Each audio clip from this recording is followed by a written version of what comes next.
नमस्कार दोस्तों, स्वागत है आपका आज के मुख्य समाचार में, जिसमें सबसे पहली और बड़ी खबर में आपको बताएंगे कि कांग्रेस ने किसान मजदूरों के लिए बताया काला दिन, कहा उल्टी गिनती शुरू, जलेबी परोस रही है सरकार। दूसरी खबर में जिक्र होगा कि विपक्षी सीएम ही नहीं, नीतीश कुमार ने भी नीति आयोग की बैठक से बनाई दूरी, क्या है कारण आपको बताएंगे। खबर में आगे जिक्र होगा बिहार का, जहां पर अब होगा आंदोलन। कांग्रेस प्रदेश अध्यक्ष अखिलेश सिंह का बड़ा बयान, बिहार का हक हम लेकर रहेंगे। खबर में आगे जिक्र होगा हरियाणा का, हरियाणा के मुख्यमंत्री पर भूपेंद्र हुड्डा का निशाना, बोले कांग्रेस के काम गिनवाकर वोट मांग रहे हैं नायब सैनी, अधिकारियों पर कार्रवाई कर खींच निकाल रही है बीजेपी। और खबर में आगे जिक्र होगा कि मध्य प्रदेश में किसानों को घटिया बीज, कांग्रेस ने लगाए 10,000 करोड़ की लूट का आरोप। दोस्तों, इसी प्रकार की तमाम बड़ी खबरें आपके लिए लेकर आए हैं, लेकिन उससे पहले अगर आपको भी ऐसा लगता है कि विपक्ष पूरी तरीके से मजबूत हो चुका है तो वीडियो को कीजिए लाइक और चैनल को सब्सक्राइब करके बेल आइकन दबाकर कमेंट में लिखिए जय हिंद। रुक करते हैं सबसे पहली और बड़ी खबर की तरफ। जलेबी परोस रही है सरकार, कांग्रेस ने किसान मजदूरों के लिए बताया काला दिन और कहा इनकी उल्टी गिनती शुरू। जी हां दोस्तों, कांग्रेस ने दावा किया है कि मोदी सरकार ने एमएसपी पर कानून बनाने के सवाल का सीधा जवाब देने के बजाय इस मुद्दे को जलेबी की तरह घुमाकर साफ कर दिया है कि वो किसानों को एमएसपी की कानूनी गारंटी नहीं देना चाहती है। पार्टी ने आरोप लगाया कि एमएसपी पर किसानों की मांग पर संसद में स्पष्ट जवाब देने से इनकार कर वादा खिलाफी की है और अन्नदाताओं की इस अनदेखी का खामियाजा सरकार को चुकाना पड़ेगा।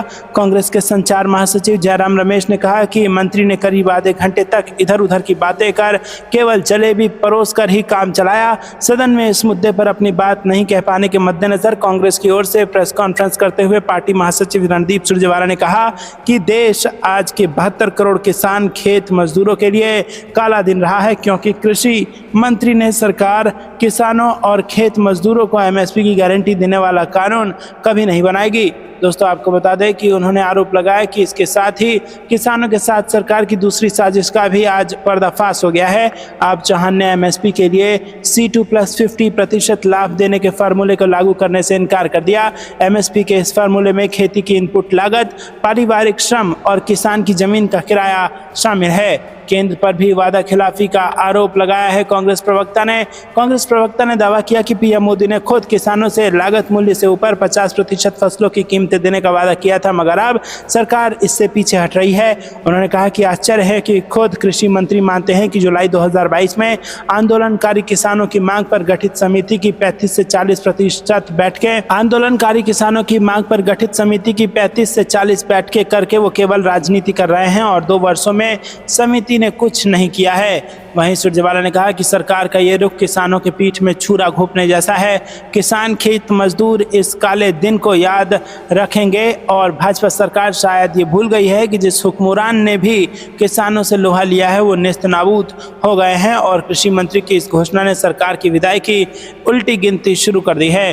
रुक करते हैं अगली ब्रेकिंग न्यूज़ की तरफ। विपक्षी सीएम ही नहीं, नीतीश कुमार ने भी नीति आयोग की बैठक से बनाई दूरी। जी हाँ दोस्तों, प्रधानमंत्री नरेंद्र मोदी ने शनिवार को नीति आयोग की 9वीं गवर्निंग काउंसिल की बैठक की अध्यक्षता की और इसमें विभिन्न विकास मुद्दों और नीतिगत मामलों पर चर्चा की गई। कई विपक्षी मुख्यमंत्रियों ने इस अहम बैठक में भाग नहीं लिया।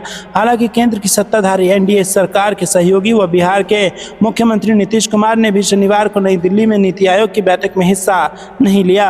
अधिकारियों ने ये जानकारी दी। अधिकारियों ने बताया कि बैठक में राज्य का प्रतिनिधित्व दोनों उप मुख्यमंत्री सम्राट चौधरी और विजय कुमार सिन्हा ने किया और इस महत्वपूर्ण बैठक में नीतीश के अनुपस्थित रहने का कारण अभी पता नहीं चल सका है। जनता दल यूनाइटेड के प्रवक्ता नीरज कुमार ने कहा कि यह पहली बार नहीं है जब मुख्यमंत्री नीतीश कुमार की बैठक में हिस्सा नहीं ले रहे हैं। मुख्यमंत्री पहले भी बैठक में शामिल नहीं हुए थे और बिहार का प्रतिनिधित्व तत्कालीन उप मुख्यमंत्री ने किया था और इस बार भी दोनों उप मुख्यमंत्री बैठक में शामिल होने गए हैं। कुमार ने कहा कि इसके अलावा बिहार से 4 केंद्रीय मंत्री भी आयोग के सदस्य हैं और वो बैठक में मौजूद रहेंगे। इस पर कुछ भी कहने की जरूरत नहीं है।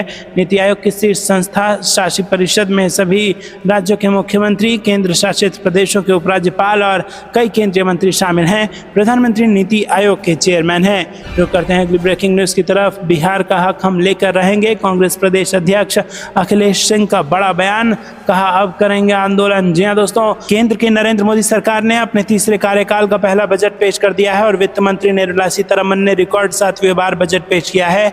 बजट में बिहार को लगभग 60,000 करोड़ का फंड मिला, लेकिन केंद्र सरकार ने एक बार फिर किसी भी स्टेट को विशेष राज्य का दर्जा देने से इनकार कर दिया है, जिसको लेकर विपक्ष में हंगामा जारी है। विपक्ष लगातार इसे बिहार सरकार की नाकामी बता रहे हैं। विपक्ष का कहना है कि नीतीश कुमार बिहार को विशेष राज्य का दर्जा दिलाने में फेल हो गए हैं। इसी कड़ी में अब बिहार कांग्रेस के प्रदेश अध्यक्ष अखिलेश सिंह ने बिहार को विशेष राज्य का दर्जा दिलाने को लेकर बड़ा बयान दिया है। उन्होंने कहा कि वो बिहार को उसका हक दिला कर रहेंगे। कांग्रेस के प्रदेश अध्यक्ष ने कहा कि बिहार का हक हम लेकर रहेंगे। अपने बजट भाषण में भी मैंने बिहार को विशेष राज्य का दर्जा दिए जाने की मांग की है और आगे भी करता रहूंगा। उन्होंने कहा कि प्रदेश अध्यक्ष के नाते वो इस आवाज को मजबूती से उठाएंगे। अखिलेश सिंह ने कहा कि बिहार को बीमारू स्टेट की भाषा से परिभाषित किया जाता है, इसीलिए इसको विकसित राज्य की श्रेणियों में खड़ा करने के लिए विशेष राज्य का दर्जा। केंद्र सरकार को अगर लगता है कि प्रावधानों में परिवर्तन की आवश्यकता है तो वो करें। उन्होंने कहा कि अगर कोई भी पैरामीटर फिट नहीं बैठ रहा है तो सरकार अपने हिसाब से पैरामीटर बदल सकती है, लेकिन केंद्र सरकार को बिहार को विशेष राज्य का दर्जा देना ही होगा। उन्होंने कहा कि बिहार की आवाज़ हमने सदन में उठाया है और अब सड़क तक ले जाएंगे। हर जिले हर प्रखंड में आंदोलन होगा।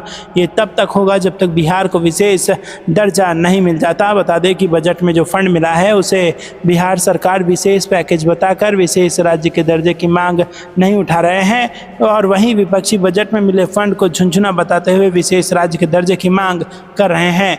रुक करते हैं ब्रेकिंग न्यूज़ की तरफ। हरियाणा के मुख्यमंत्री पर भूपेंद्र हुड्डा का निशाना, बोले कांग्रेस के काम गिनवा कर वोट मांग रहे नायब सैनी अधिकारियों पर कार्रवाई कर खींच निकाल रही भारतीय जनता पार्टी। जी दोस्तों, हरियाणा के पूर्व सीएम व नेता प्रतिपक्ष भूपेंद्र हुड्डा ने सिरसा में कार्यकर्ता सम्मेलन में शिरकत की, जहां हुड्डा ने बीजेपी पर निशाना साधा। उन्होंने कहा कि 10 साल से सत्ता में बैठी बीजेपी के पास जनता को बताने के लिए कोई काम नहीं है। अपने कामों का हिसाब देने के बजाय बीजेपी के मुख्यमंत्री अपनी रैलियों में कांग्रेस के काम गिनवा रहे हैं। बीजेपी का झूठ जनता ने पकड़ लिया तो सरकार अधिकारियों पर कार्रवाई कर अपनी खींच निकाल रही है। आज सिरसा में लोकसभा चुनाव में कांग्रेस प्रत्याशी को विजय बनाने हेतु आयोजित धन्यवादी कार्यकर्ता सम्मेलन को संबोधित किया और 10 साल से सत्ता में बैठी बीजेपी के पास गिनवाने लायक एक भी काम नहीं है, इसीलिए अपने कामों का हिसाब देने के बजाय बीजेपी के मुख्यमंत्री अपनी रैलियों में कांग्रेस के काम गिनवा रहे हैं। ऐसा ट्वीट कांग्रेस पार्टी ने किया है। हुड्डा ने कहा कि प्रदेश सरकार के पास अपना कोई अचीवमेंट ही नहीं है। लोगों को पता चल चुका है कि प्रति व्यक्ति आय और प्रति व्यक्ति निवेश में नंबर 1 था, आज बेरोजगारी में नंबर 1 पर है। प्रदेश असुरक्षित घोषित हो चुका है। बीजेपी की केवल यही अचीवमेंट है। सीएम सैनी केवल झूठी घोषणाएं कर रहे हैं और कुछ नहीं है। वहीं कांग्रेस नेताओं पर लगातार हो रही ईडी की कार्रवाई को लेकर हुड्डा ने कहा कि ईडी की कार्रवाई की जा रही है तो कोई बात नहीं, उन्हें न्यायपालिका पर पूरा भरोसा है। हुड्डा ने कहा कि बीजेपी ने देश में 10 सालों से बेरोजगारी को नंबर 1 पर लाकर रख दिया है। भ्रष्टाचार चरम सीमा पर पहुंच गया है और असुरक्षित राज्य घोषित हो चुका है।